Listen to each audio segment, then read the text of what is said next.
Hi everyone, Tim the Toolman here. Today I'm going to show you a little technique for holding a pocket hole jig in place that's out of reach of a clamp.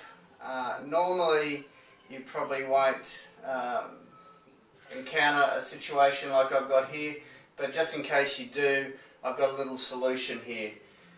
I'm using a Kreg pocket hole jig, just a little tiny one. I think in Australia they're about 35 bucks. And anyway, I've got a bottom shelf here. You can see I'm making a coffee table. It's actually upside down, and I'm drilling some pocket holes, which you'd normally do when you're gluing the boards together, which I've already done, but I just want to strengthen it and give it, just in case, you know, it's only held together by glue at this point.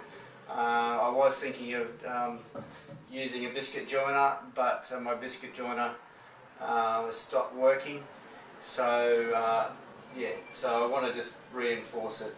And on the sides you can usually get a clamp to hold it down, but in the middle you can't do that.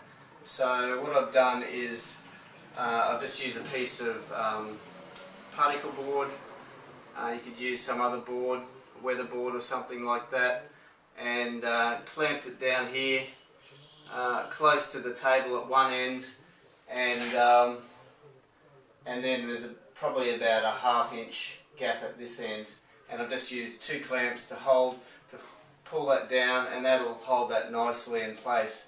Another thing you can probably use it for, if you've got something like a crack that looks like in a table or something that looks like it's propagating and it's going to grow, and you want to pull that together, you could probably use this method as well to try and just reinforce that. So here we go.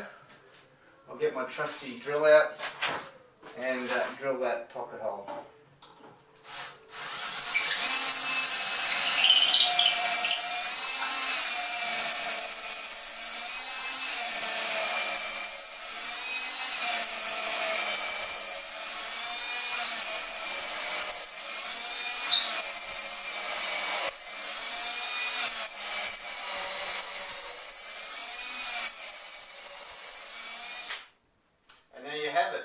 One pocket hole, and surprisingly this method seems to hold this jig more firmly than regular clamps anyway, so I don't exactly know why that is, but it just does, so that's a real bonus.